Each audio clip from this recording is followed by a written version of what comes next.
¿Alguna vez se han puesto a pensar que una simple canción o un baile popular pudiera ser visto como una amenaza para todo un imperio? Pues, aunque suene increíble, en la Nueva España, el simple hecho de mover el cuerpo en una plaza pública podía, literalmente, hacer temblar los cimientos del poder colonial. Y aquí va la pregunta del millón, que es muy simple pero a la vez muy profunda. ¿Un baile puede ser realmente peligroso? A ver, para la Santa Inquisición y para el Virreinato de la Nueva España, la respuesta era un sí, pero un sí rotundo. Y no se trataba solo de moral, para nada. El meollo del asunto era el control político. Pero ¿qué tan grave era el problema? Miren este número, lo dice todo. 43. Entre finales del siglo XVIII y principios del XIX, la Inquisición persiguió por lo menos 43 bailes distintos. O sea, no fue un caso aislado, no. Fue una campaña en toda regla contra la cultura del pueblo. Y esta pequeña tabla nos da una idea de la escala de este asunto. Había de todo. Bailes como el animal o el torito eran condenados por sensuales, claro, pero ojo, había otros como el baile del bobat, allá en Chiapas, que se prohibió por ser supersticioso y maléfico.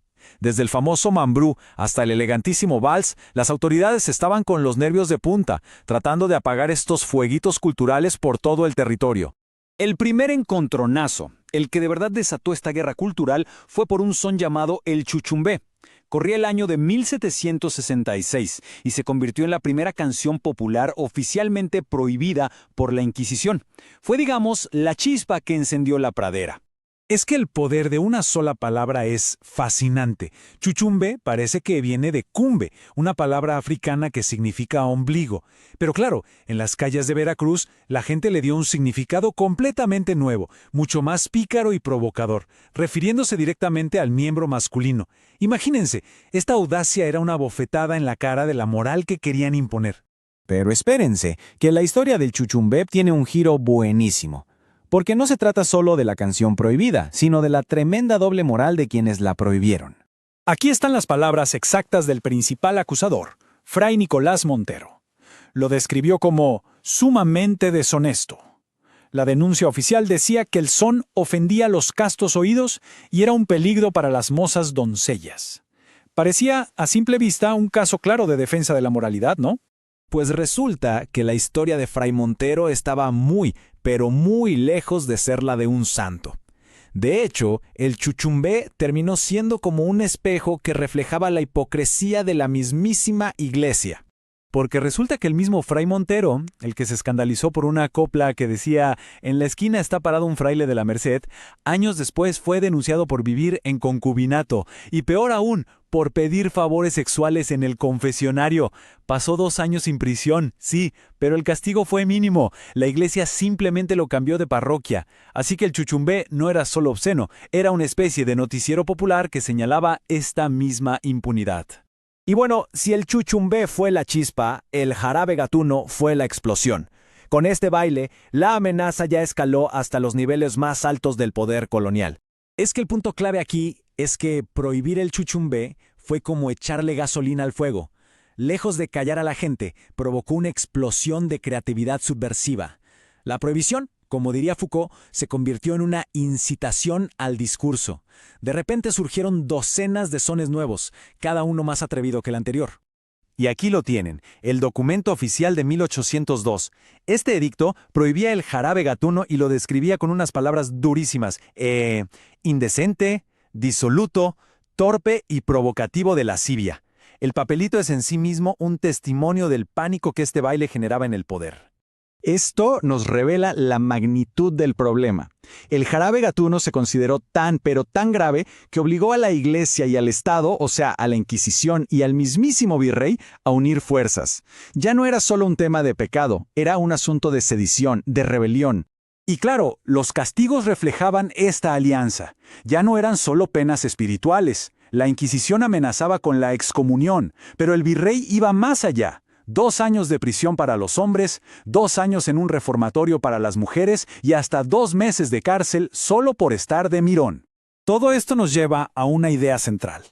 Estas prohibiciones no eran solo sobre bailes, eran, en el fondo, una lucha por el control político de los cuerpos de la gente. Esta cita lo resume a la perfección. El proyecto de colonización buscaba un control total. No les bastaba con controlar la tierra o la economía. Era fundamental regular los cuerpos, los gestos, las reuniones y hasta las emociones, para así poder dominar la mente y el espíritu de la población. Así que el verdadero objetivo era clarísimo. Al prohibir el canto y el baile, se impedía que la gente se juntara en las plazas o en las fiestas. Y si la gente no se reúne, no comparte ideas, no puede conspirar y sobre todo no puede organizarse. Ese era el verdadero miedo. A largo plazo, lo que buscaban era crear lo que el filósofo Michel Foucault llamó una sociedad disciplinaria. ¿Qué es eso? Pues una sociedad donde la censura ya no viene de arriba porque la gente la ha internalizado. Todos se vigilan entre todos, sometiéndose a un poder que ya ni se ve. Y las autodenuncias que hubo con el jarabe gatuno demuestran que, en parte, lo estaban logrando. Pero, a pesar de todo, el espíritu popular no se dejó domar, ni mucho menos. Estos bailes prohibidos se convirtieron en una forma de resistencia cultural increíblemente poderosa y persistente. Y la prueba más clara de que esta represión fracasó viene de la mismísima Inquisición. En sus documentos internos admitieron que perseguir estos sones era inútil. Los compararon con la hidra, ese monstruo mitológico. Por cada canción que prohibían, el pueblo inventaba 10 nuevas, y cada vez más desafiantes. Podemos decir que esta fue una guerra chingaquedito, una crítica sutil, con picardía, pero constante, que iba desgastando la autoridad poco a poco. Lo que empezó como una burla a la doble moral de un fraile, se fue transformando en una crítica directa a las bases del poder, la iglesia y la monarquía. Y si no me creen, miren esta línea de tiempo. Es contundente. No es ninguna coincidencia. 1766 prohíben el chuchumbé. 1802 prohíben el jarabe gatuno. Y apenas 8 años después, en 1810, estalla la Guerra de Independencia. Esta guerra cultural fue, sin duda, el ensayo general para la guerra real por la libertad.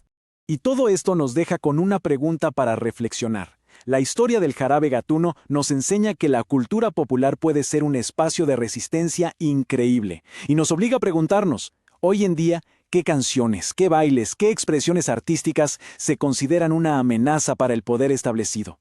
La respuesta, quizás, nos diga mucho sobre nuestro propio tiempo.